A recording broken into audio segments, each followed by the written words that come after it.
Welcome to your weekly pulse check with Dr. Dale. How are you people? How are the beautiful people of the world today? Beautiful, of course, beautiful. Hello. You are in the right place at the right time, doing the right thing with the right person. Thank you for being here. I am your host, Dr. Dale. You can call me Dale as long as you call me Dale, or I'm good with that. You can catch us here every week, every Wednesday, 12:15, about 12:15 Eastern Standard Time. So today we got a treat. Yes, yes, yes, yes, yes. What do we talk about here for those that don't know, for those that are new to the conversation? Every week we talk about human resources. We talk about emotional intelligence and how these two amazing tools, human resources and emotional intelligence, helps the people of the world, the people in the workplace, how it can thrive, allow them to thrive at home, at work, in all of their relationships, right? And making them better human beings no matter where they are. So that's what this conversation has always been about. That's what it's about every single week. And this week is no different. This week, I have a treat for you guys. Yes, I do. I have a beautiful person that has become such a beautiful friend inside and out. The conversation, the topic today is about future of leadership, right? You want to future proof your leadership? You're in the right place. You're in the right place. We want to empower, right? Empower belonging for impact. What is belonging? What's that all about? Well, I have an expert here that can tell us all about it, right? We have an amazing person. Her name is Andrea Carter. She's a neuroscience expert, as you can see, building belonging cultures, right? So it's not something that she started yesterday. It is something that she's been doing for years. So with that, I'm going to bring her to the stage and then we can. I'm going to let you just say hi and introduce yourself before Well, I just keep going with the definition and whatnot. So, yeah, you it's all bet. yours. Thank you. Thank you. Thank you. Thank you for having me on the podcast today, Dale. I'm excited to be here today because, we're going to talk about a topic that I believe is not just important, but absolutely critical to the success of any organization. And that is creating cultures of belonging in the workplace. So, in today's, rapidly evolving world where the dynamics of workforce are continually changing, and they're changing faster than ever before. Fostering environments where everyone feels like they are respected, included, and specifically valued is really essential for driving innovation, resilience, and overall effectiveness. So, a little bit about myself: I'm an adjunct professor at Adler University, where I specialize in industrial and organizational psychology and institutional leadership. I also have the honor of being an inaugural professor at the Institute of Visionary Leadership and Organizational Health, a program that's being developed in partnership with Fulbright Canada and Fulbright US. This institute is dedicated to equipping leaders across corporate, nonprofit, government sectors with tools and insights to navigate the complexities of the modern workplace. So, we actually launched our first course in November in Vancouver. So, I'm excited to be part of that. Um, the goal is really to start promoting cultures of respect, inclusion, and innovation. So I'll be launching the belonging work in that program. And then in addition to my academic roles, I'm also the CEO and founder of Belonging First, where my team and I focus on developing corporate development and leadership programs. What we do is we measure belonging in the workplace. We apply a proven science-based method, and then we create belonging cultures that truly work. So as Dr. Dale had said, I have 15 years in DEI and executive leadership training. And I think, the biggest piece for me is that I've seen firsthand the transformative impact that a strong culture of belonging can have on individuals and on organizational success. So they really do go hand in hand. And I'm here today really to share some of those insights along with some practical strategies. And my goal for all of you is to help you start implementing some of them right away to make your workplace not just a place where people work, but really they truly belong. So that's my introduction, and thank you again for having me. Absolutely. How did we meet again, Andrea? I think it was Women Changing the World, Women right? changing the The world. That's world. right. Yes, we were both nominated, of course, by different people, and we just met in that community. And I was nominated, she was nominated. We both got to the finalists in different areas, right? And I made it to the finalists, but I wasn't selected. But Andrea was. You want to tell us a little bit about that? Sure, absolutely. Happy to. So, Women Changing the World is awards that the Duchess of York, Sarah Ferguson, in conjunction with Katie and Peace Peace. Mitchell, Uh-huh. yeah, um, who are out of Australia. So it's interesting because it's almost, well, it's global, which is It's global. incredible. And there Mm-hmm. were 3,500 women Women. approximately, I believe, that were Yeah. nominated for this, Yeah. and reduced down to, I think all of the cuts were reduced down to awards Was to, it was 100 women. 100 and some. Yeah, yeah, yeah. Yeah. And so And it then they was, have like how many categories? Like I 20 think something they had categories, right? 25 or, yeah, Yeah. categories. Yeah. So I was nominated for four by one of my organizations that I work with over in the UK. And I won innovation and then micro business of the year. And so the innovation award was one specifically for my research and belonging, which is super excited. Um, and then the micro business of the world, that was specifically for my belonging first organization that has really started to make an impact and start driving change so that people understand how to measure belonging, but then also understand the gap between, a lot of organizational surveys are done in a way that only look at the mean.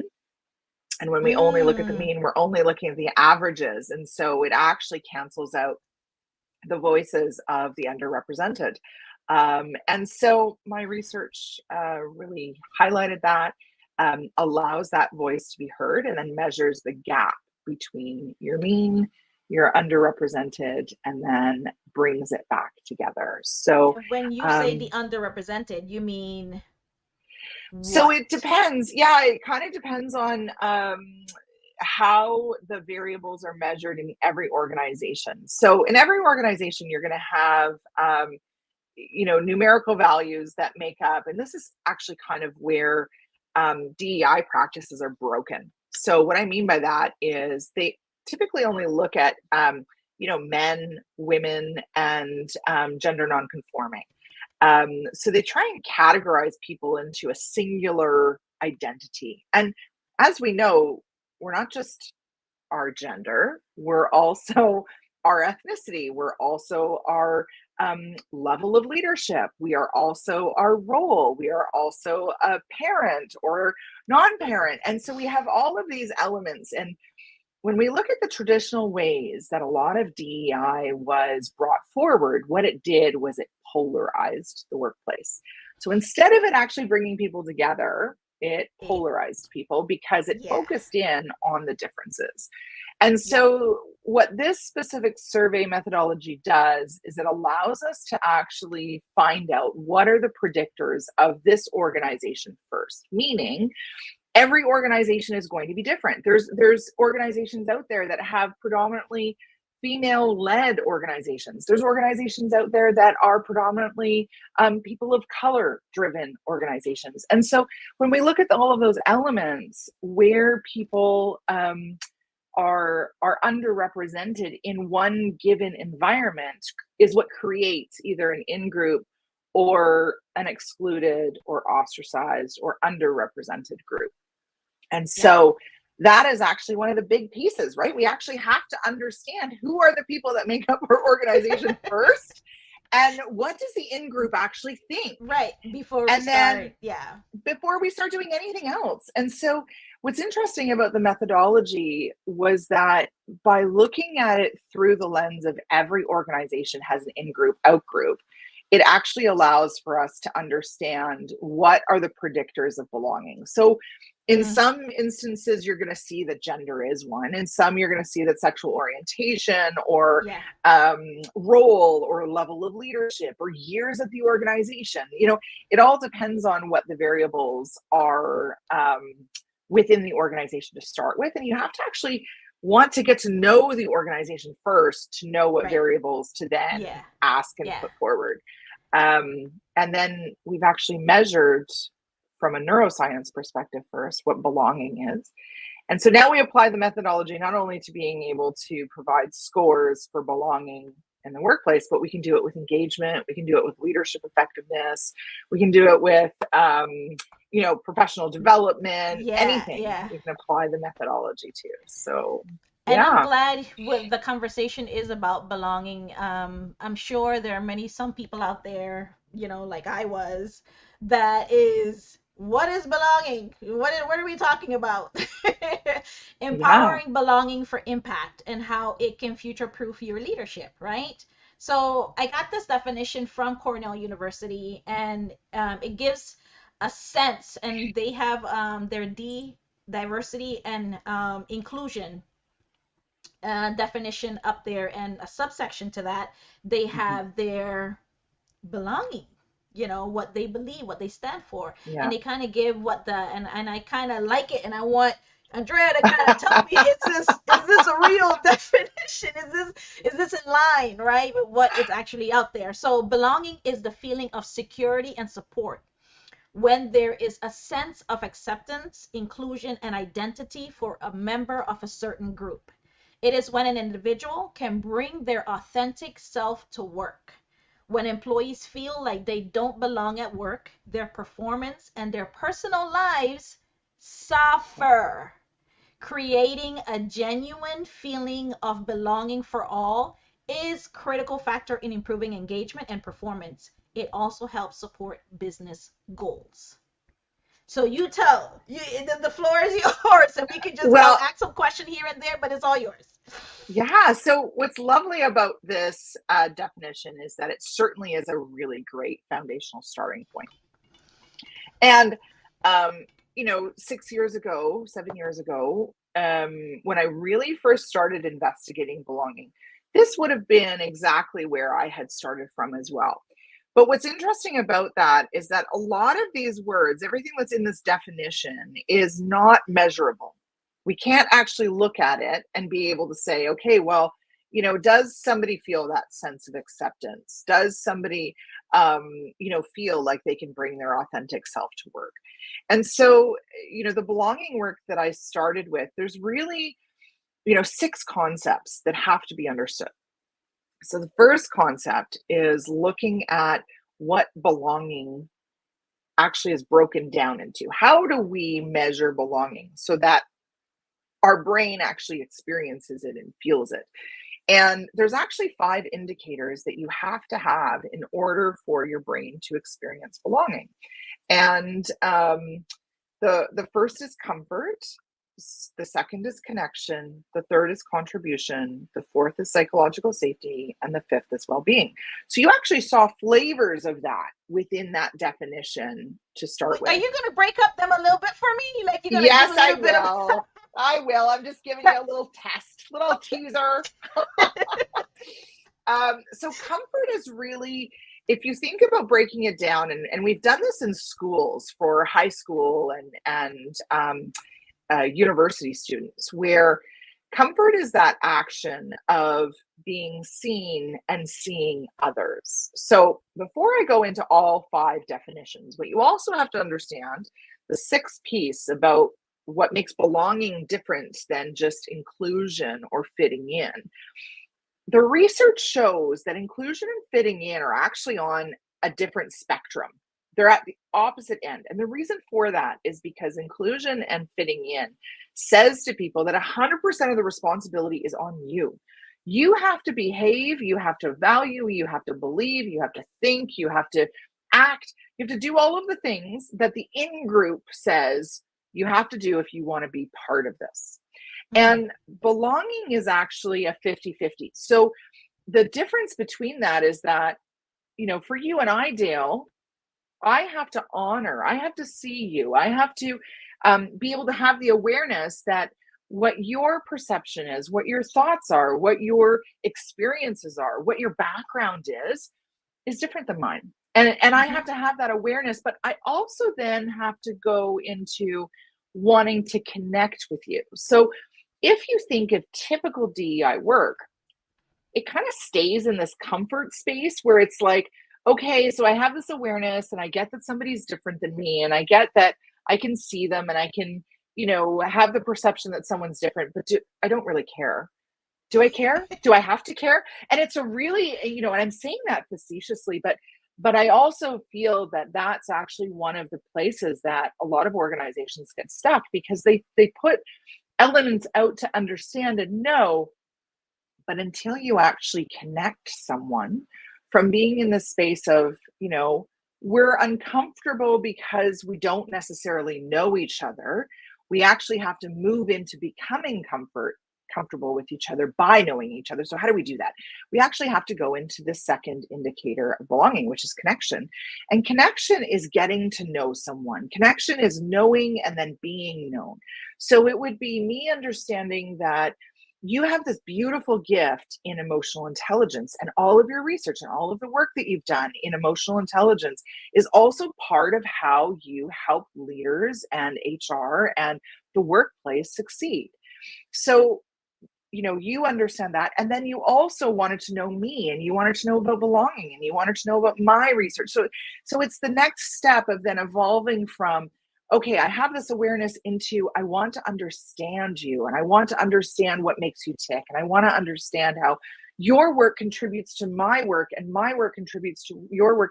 And we're actually building something together instead of going this alone and having all of these different silos and these different perspectives.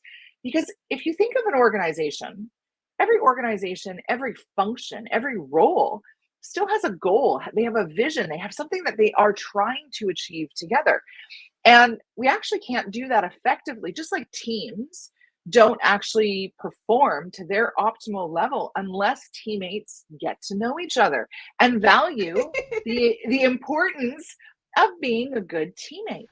And so when we look at comfort and then connection, we actually need those pieces, because what happens when you go from comfort, which is sympathy, the emotion of sympathy, into connection, which is actually the emotion of empathy.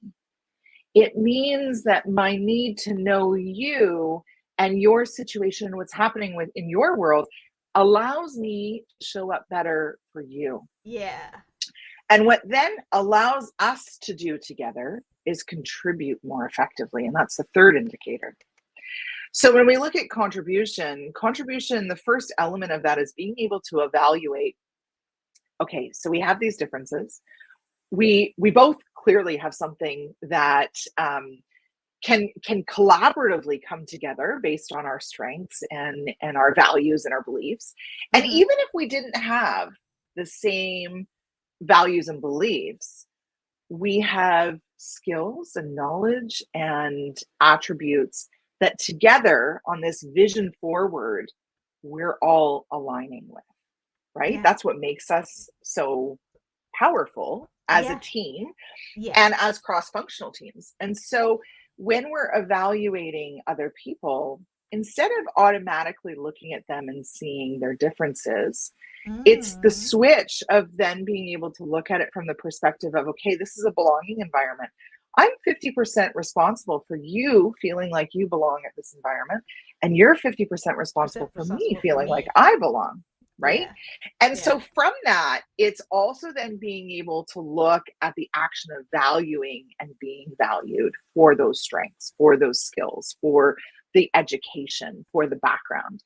And if you think about how many organizations have included people in boardrooms, meetings, insights, and then not taken that second step of actually that contribution being leveraged and used.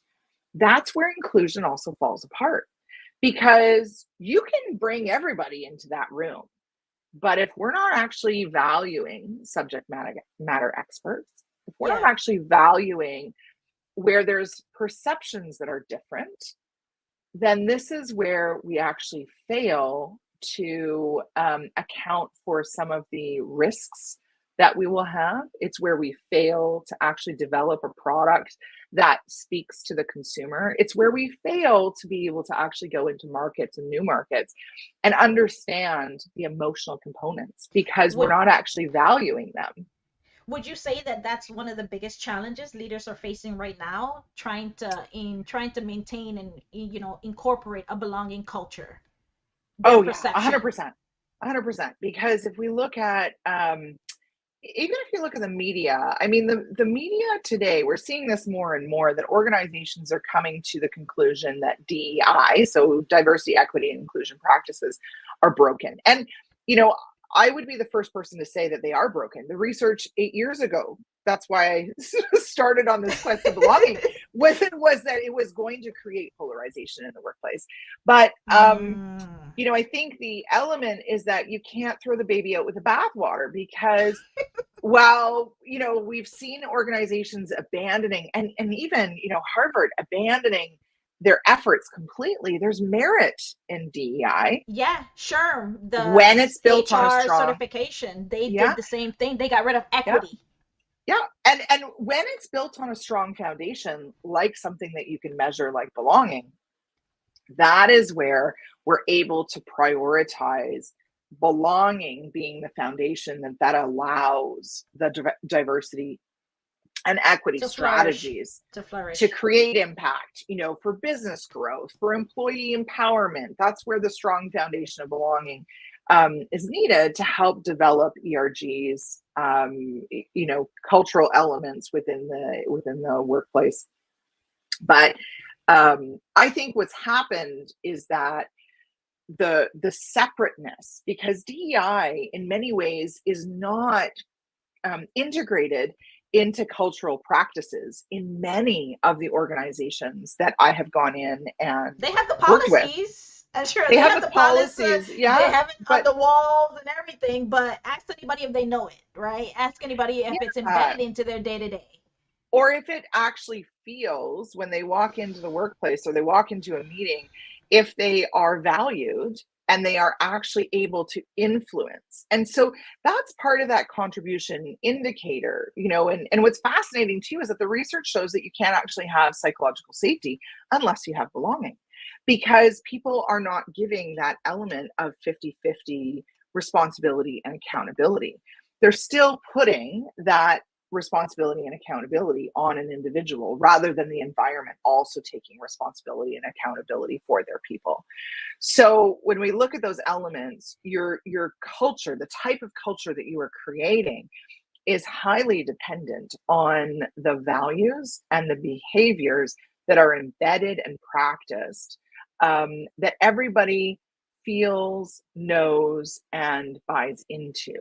And I would say that that is where many organizations have failed, because they've looked at their DEI as a separate component of their culture. And Hmm. when you do that, you actually don't build foundation. You build, okay, well, we have this over here and we have that over there.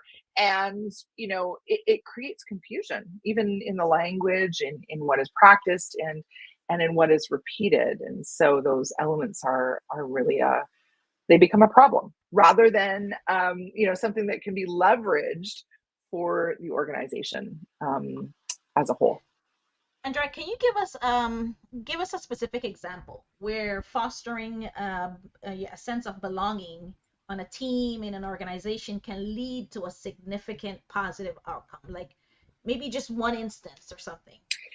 Yeah, so I've worked in 8 different industries, about 100,000 employees have been impacted by the belonging work that I'm doing now. And so for me to pull out just one, I'm going to pull out one that's very common. Yes. So I would say it's the most common one that I have seen across the board in all organizations. And it'll bring back in the other two indicators that we haven't gotten to yet. Yes, I was gonna say, but Andrea, you're missing too much. So when we look at an example of this, I would say the biggest example that I often see is with teams who, especially in global organizations. So one of the things that global organizations often try and do is they try and influence how the region of operation is doing marketing, is doing, attracting new markets, how they're moving into different cultural elements. And as we know, when we look at the different ethnic backgrounds across the world, we've had incredible growth across the globe of differences. And when we look at some of these markets are in need of support. And in many cases, what's happening is that people are falling short of actually being able to speak to certain markets or certain new customer groups because they don't actually understand them. Relate to them. They can't relate to them. And across the board, I will say that I've seen this in every single organization. So you have a predominant group of people that are leading these teams. And then you have subject matter experts that are coming in to inform how the decisions are being made. And then you also have your consumer data that's coming in that is meant to also inform how the decisions are being made. I will say across the board, when you don't have belonging as a foundation, the subject matter experts, the people who are from the culture, the data that is out there is actually being ignored. Why is it being ignored? Because what's happening is that people think, oh, well, status quo, this is what we did before, this is what we'll do again. We'll just repeat it. And it'll work in this industry, it'll work in this market, it'll work with these people. That's not how people work. And so when we look at intersectional elements of identity, this is one of the missing components that when people don't understand that we are not just a gender, remember how we started off, we're not just a gender, we're not just an ethnicity, we're not just, all women don't think the same. We don't all have the same aspirations. You know how many people out there will argue with you with that? All women do think the same. They're the same way. So, but these are the things, right? And so we can't actually get into the hearts and minds and trust of our consumers if our workplace doesn't also have that.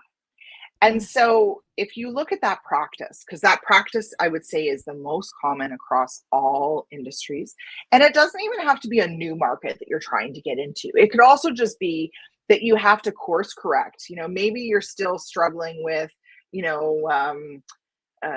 supply chain elements within your workplace, but you're not actually listening to the people who are on the floor. You're not actually listening to the people who are in the bottling plants or in the plants themselves that are creating the product. So there's all of these places that we're not listening because we're not valuing the contribution of the people that we're paying to be in this workplace.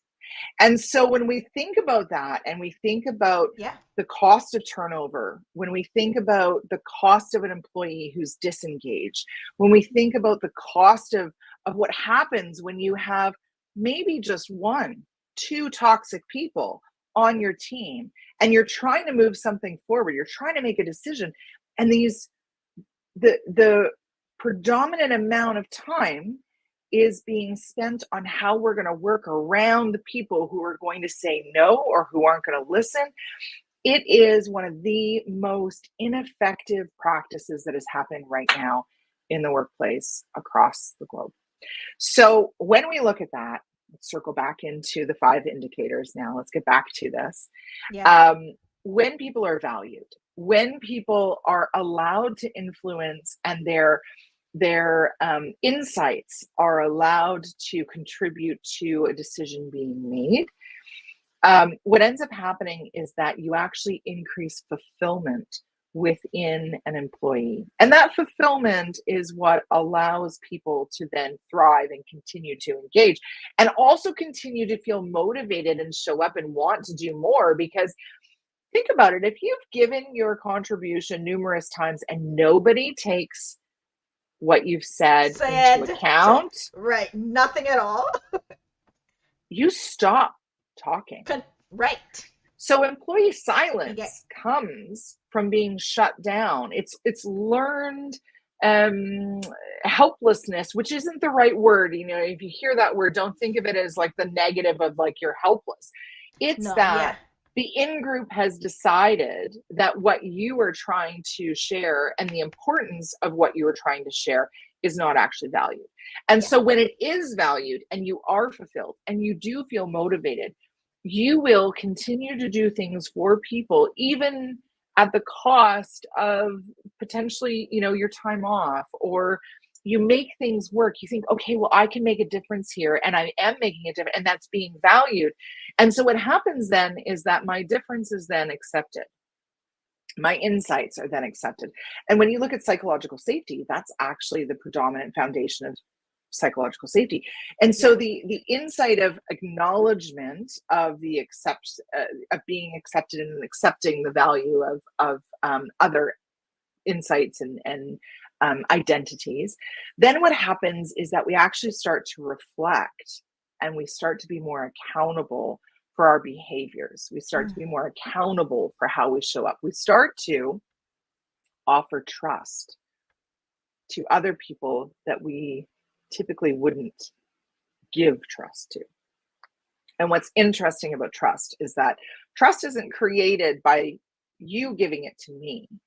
Trust is created by me giving it to you, and then you giving it back to. I have to go first. I have to go first. So that psychological safety is a really interesting thing, because, you know, when we're creating these spaces that are meant to be psychologically safe, you actually have to have a 50-50 partnership where people are reflecting on their own behaviors and how they're giving trust and how they're creating trust, so that they then start understanding how they can be responsible and reliable and respectful. So what's fascinating to me is that I always hear, this is another thing that I always hear in the workplace, well, when are they going to respect my needs or my wishes, or what's different about me? And you start to see that respect change when these indicators are present. And then when everyone starts to understand, wait a second, I'm accountable and responsible first for you. And as we start to change that, it also changes the dynamic of the workplace. So if I get this, to make sure I understand this, so then I'm starting with me. Each person, each employee, each manager, everybody's starting with themselves before they start pointing fingers. Hey, am I giving this? Is that what you're saying? So that way we meet halfway? That's right. Ooh. But I've been in this company a long time, Andrea, and I've been giving 110%, and they haven't been noticing, you know? And I think I'm done. What do you say to that? I'm done. Well, and then if that is the comment, then it is a matter of looking at, okay, so where is the disconnection here? Where have we not cared for, and this goes into well-being, where have we not cared for the needs and the skills and the educational background of that individual? Where have we not done due diligence on that element to authentically be compassionate and understand what each individual is bringing to that organization? And I think that's one of the places where, when you have an in-group and you have an individual, who's being told that they have to fit in. That is also where, remember, fitting in is 100% up to one individual versus the whole group. Right. And so what happens then is that in that situation, that is where the in-group completely overlooks the value of the individual. So comfort, connection, and contribution, those three pieces, when those three pieces aren't in play, we actually can't get to the psychological safety and the well-being of individuals, which means that we're consistently behind the eight ball in how we're actually showing up and supporting that individual who has given 100% and nobody has seen it. I've been that example that you gave earlier, Mm-hmm. I actually been in that position Mm-hmm. where I've had a CEO from a previous company that we were working on a project and it was Mm-hmm. for the audit, and they had a CEO, that a CFO that was not a good people manager, and people just Mm-hmm. kept on leaving them and leaving them and leaving them, and we needed to kind of work with her to get this audit and this information for this audit done. And he was like, just work around her, just go to the other person, the director of of billing or whatever. And I was like, because he knew, or that we couldn't work with this person, and this person was refusing to do whatever it is that we needed them to do. And I was like, how much pain and time and that caused to even go and Oh sit yeah. down. And it was just mind-boggling that Yeah. they were working around this person just because they know the way this person was. And that took away so much from the team, and that made more people leave. Yeah. Because it's exhausting. It's actually, so if you think about, so again, going back to the neuroscience of it, so when you have people that only see their own goals, their Mm. own viewpoints, that Mm-hmm. are only seeing, we're going to get to this through my My way. way. Yeah. What ends up happening is that the brain can't actually operate in a natural way. And so it 64, they say between 64 and 67% of your brain power per day ends up going towards dealing with that individual rather than effectively working towards the goal. So if you think of a team, depending on how big your team is, and you have one individual that is consistently only valuing their own viewpoint, you have a whole team of people that are operating at about 30 to 35% of their brain power. Now, you tell me, how innovative, how creative, how effective can we be at moving work forward if all of us are only working at 30% of our brain power? Right? Like these are the things that I think so many people underestimate. And for a long time people would say to me, well, Andrea, it's amazing, we can now measure this. How do we connect it to our business outputs and goals and all of those things? Yeah. And there Yeah. is a direct relationship. I mean, we show that now in our reporting, but Right. at the beginning of the research it was like, so you have a team, like let's just talk about this from a very basic perspective. You have a team of 10, and if you had a team of 10 who was even operating at, let's say, 70%, that team of 10 is going to get you further than a team of 10 that's only operating at 30%. Always. Like, that math is just simple math, right? So when we're looking at these pieces, and the same is true for sports, the same as you see these elements. Why do we have Cinderella teams? We've watched the Olympics. It's, we've just closed, and you see teams that fell apart. Well, the teams that fell apart, how well did they create that space of belonging? Mm. How well were they Yeah. really functioning together? Those Cinderella teams, they come out of nowhere because they know each other, they value each other, they are able to influence each other in the moment. you can have a player going to one side of a field and the other player sees them and knows them and values them and shows up for that player so that they're scoring that try or that goal or Right. whatever that is. And you can't do that. You can't Yeah. do that if you don't know your people. Yeah. You So can't can we do take that if this? you, yeah, please go for it. No, no, no. Go ahead. Go ahead. Go ahead. We can't do it if go where you were saying. We're going with it. Well, I was going to say, we can't do that if we don't create that initial comfort with each other of saying, okay, you and I are partners in this. You're my team. I have to know you and value you and care about you, accept you, see you, see your skills, value all of those pieces, right? So that's all those 5 indicators of belonging are all built into those pieces. So, back to that element of Cornell's definition, it's a great foundational piece, but we also But have to be there's able to more. there's more, there's way More. more to it, way more to it. Yeah. Okay. Okay. What if we take this because people are people wherever people Mm-hmm. are. There's people Yeah. are people. So what if we take this from the workplace to home, to Mm-hmm. church, to any group that we're a part of? Is it one and the same? 100%. I mean, if you think of every single, so this is always such a great question, and certainly I see it in the community, you see it in families. Let's look at it from a family perspective, because I think that that's Yeah. a really easy one that all of us Yeah. can Relate understand. to.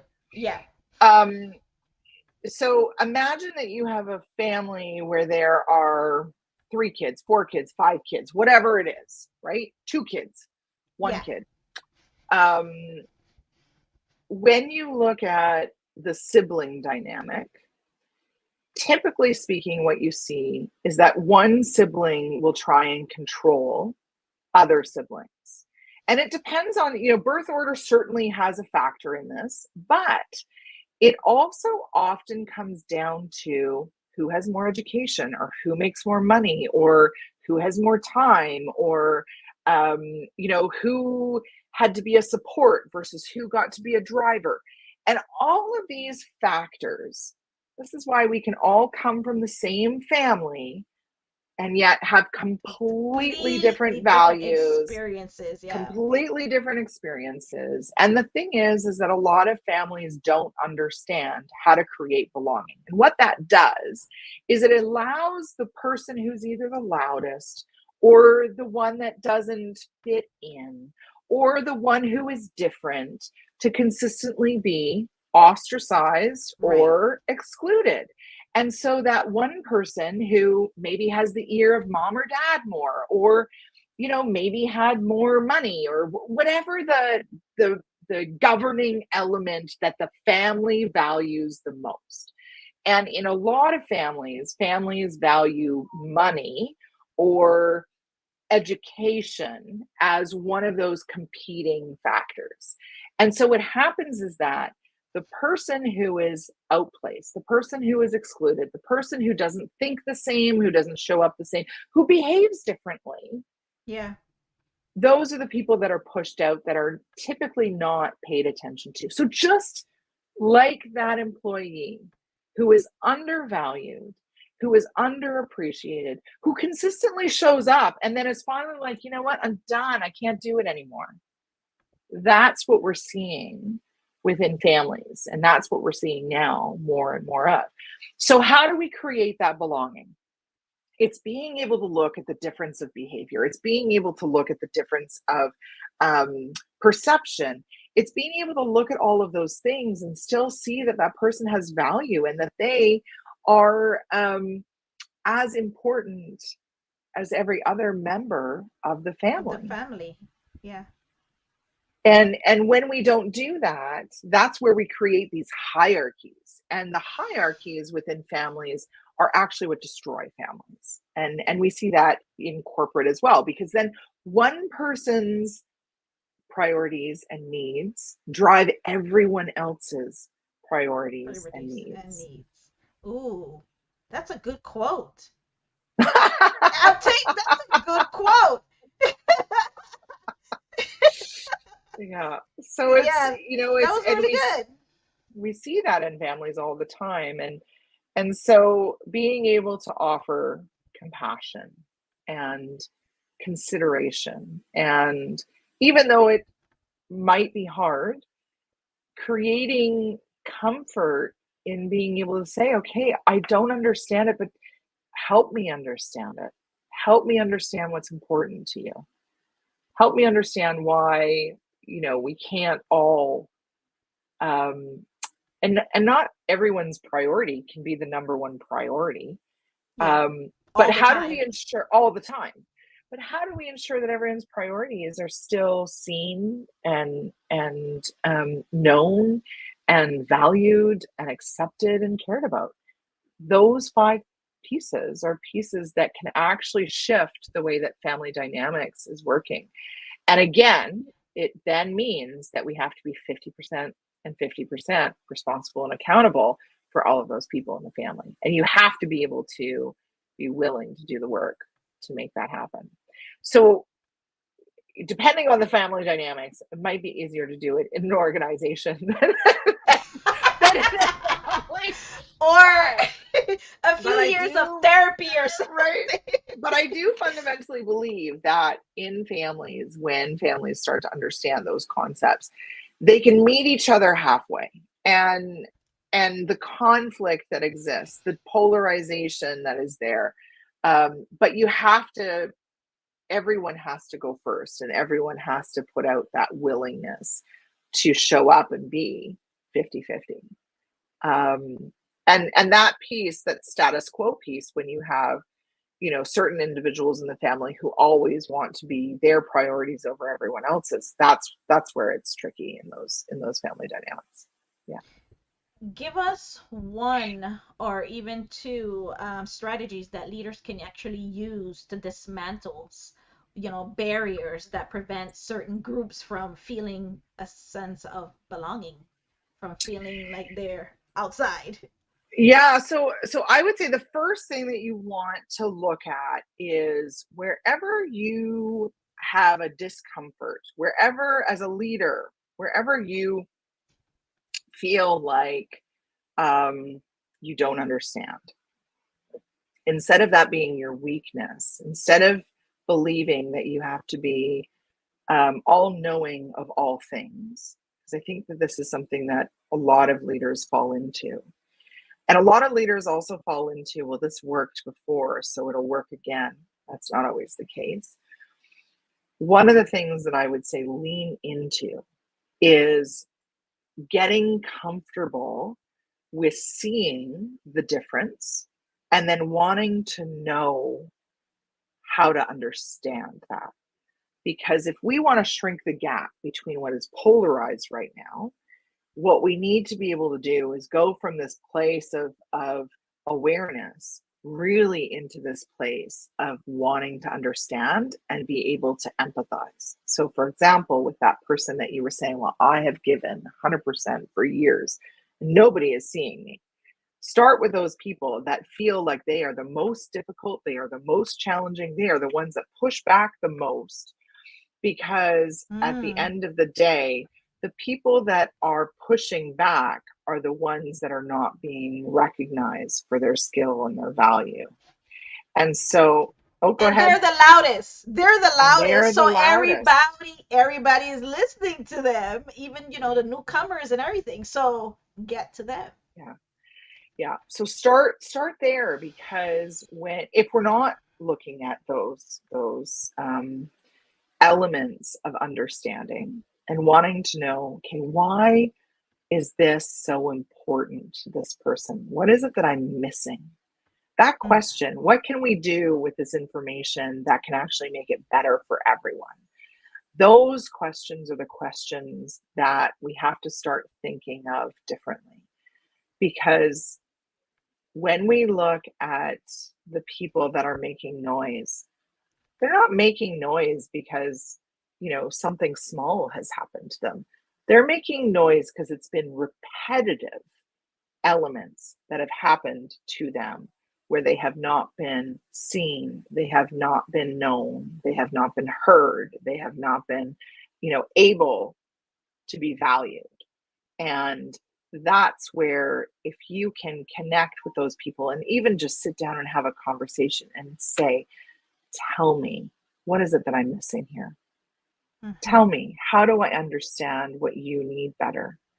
Tell Mhm. me, how can I reflect on the influence that you've been trying to bring and put it towards our common vision or goal? Yeah. That changes the conversation in a Yeah. heartbeat. In a heartbeat. In a heartbeat. I agree 100%. I actually had that experience, and when I came in, I was the only one that I said, "Well, have anybody ever talked to this girl?" Mhm. No, she's always making a noise. She's always having an issue with something, you know? And I said, well, at least talk to her and see what it is and figure it out. And I sat down and I said, all right, fine, I have a conversation with her. I sat down and I have a whole like a good hour or two conversation with her. And she's been there for like 7 years. I'm a new manager, and she's like, "Do you know all the time I've been here, all this time I've been talking and telling them what they've been doing, not only to me but other people, new hires and all this stuff that been coming in. Nobody has ever actually sat down and have a meeting. They called me over the phone while I was driving home and kind of got my take on that particular issue, but it was so much bigger than that, and nobody actually called me into an office, sat down, looked me into the eyes, offer Yeah. me some water, and let's have a conversation." She said, "You're the Yeah. very first one." And she said, "Unfortunately, you are little too late." Mm. I was heartbroken Yeah. that that it got to that point, but it was too late for her because she already gotten another offer. This was her last day. She didn't care.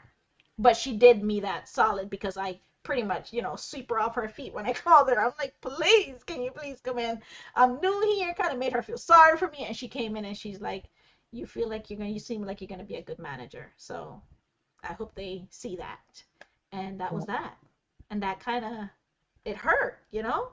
Hmm. Yeah, absolutely. And how many people are walking around hurt right now? I think that's the other piece around Mhm. it too. Mhm. When we look Mhm. at conflict, conflict isn't created because you know you just want to you just want to piss people off that day. Right? Like, we don't get up in the morning and think, I want to piss you off today. That is not how we work. Um, No. but we go in and you're somehow either criticized or devalued or virtually unseen. And little things, it's always the little things that continue to add up. Not The knowing little your things. employees' names or how to pronounce their names. Yes. That showed up in the research. That was so high in the research that actually came in under the comfort element. And it's fascinating because when you look at these factors and these indicators, simple things like giving people clear expectations. My Um, goodness.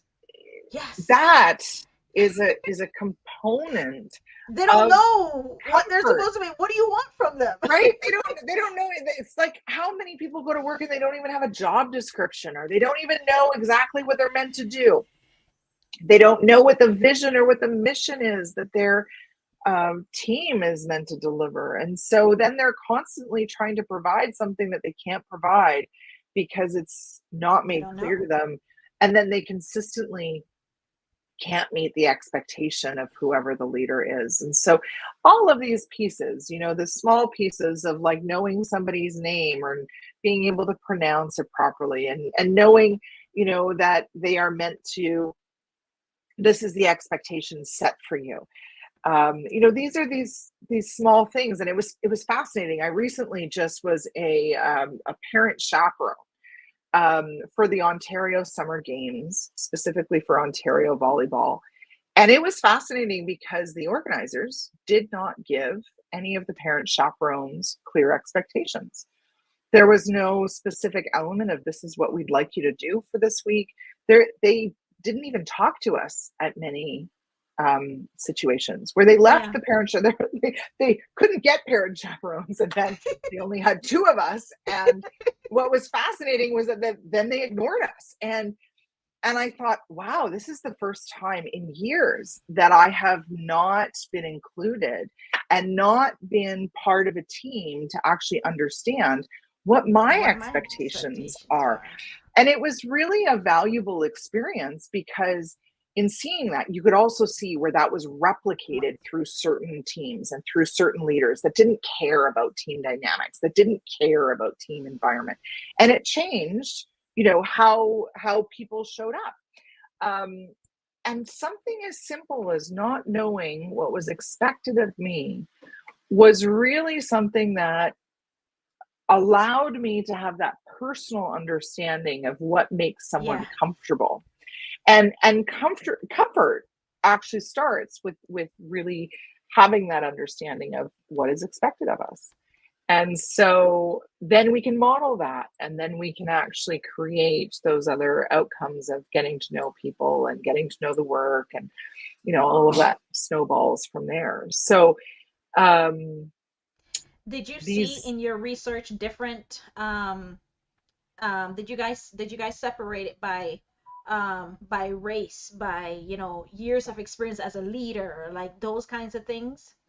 Yeah, so you still, when you look at variables of human indicators, Mm-hmm. you still have to go through, your prototypical ones. So role, function, level of leadership, gender, ethnicity, or race, depending on what country of origin you're working from.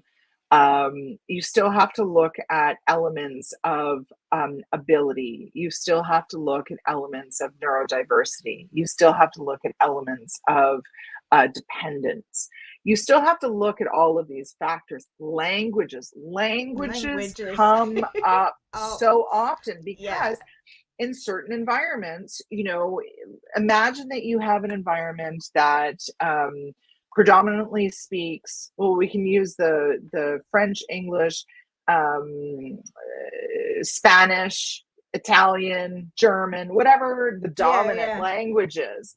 So imagine that you have everyone speaking one language, but then there's a core group of people who have power that are speaking in a different language. Right. That actually can automatically create a Oh, a huge whole division and polarization. Yeah. polarization. Yeah.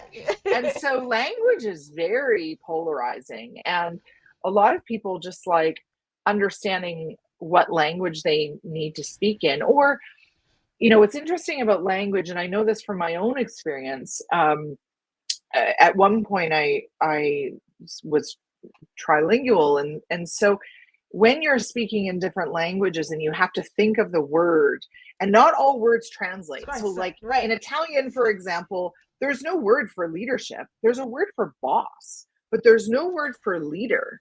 And those words are very different. And Yeah. so when we're thinking about our language, one of the reasons DEI failed in many ways was because the language was hard, and too hard for it to translate across Fixed.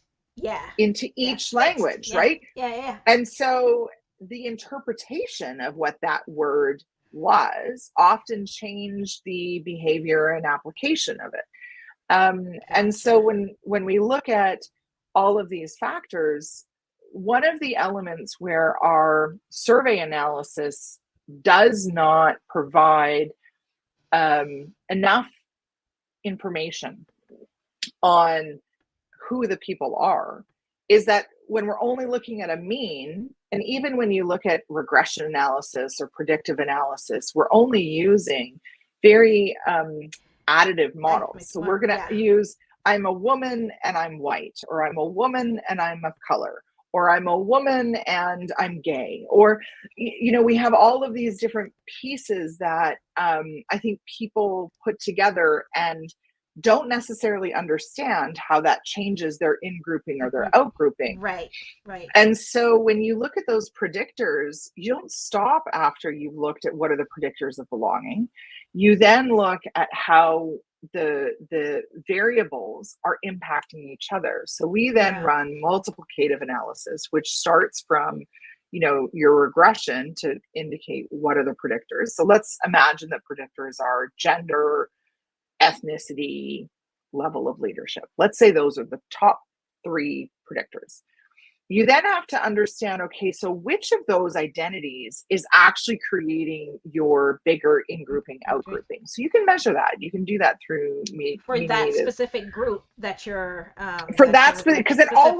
it always goes back to whatever the group is that you're working with. So it'll never transfer entirely from one, To the other, organization to the to the next. other, never. And, Yeah.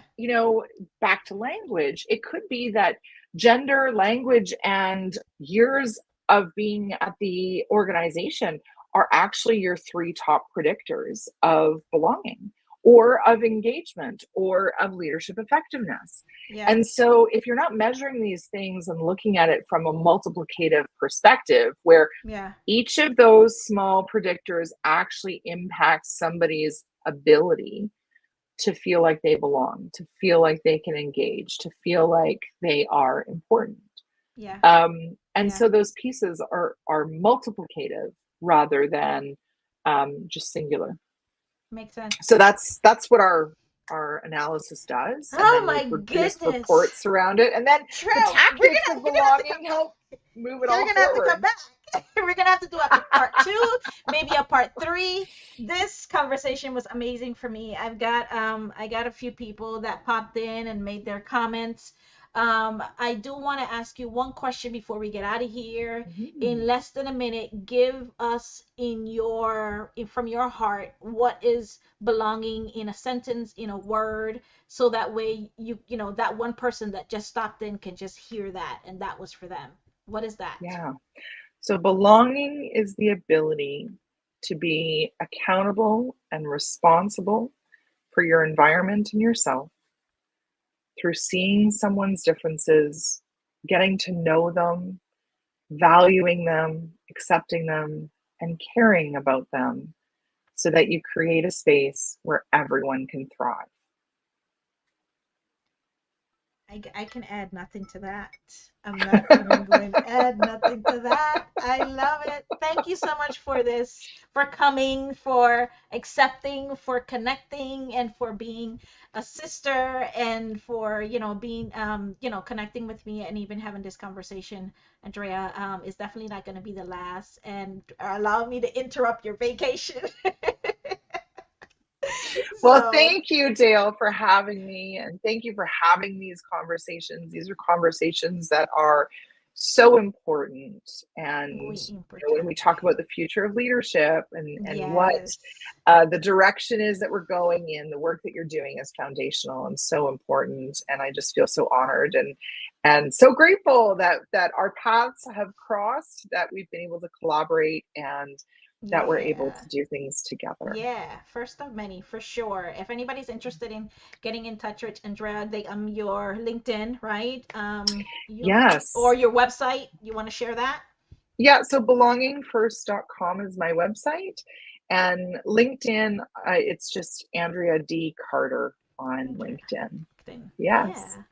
All right. Wonderful. Thank you Thank you all. guys. Thank you. Thank you so much for popping into this week's of Pulse Check with Dr. Dale, and I'll see you guys here same time next week for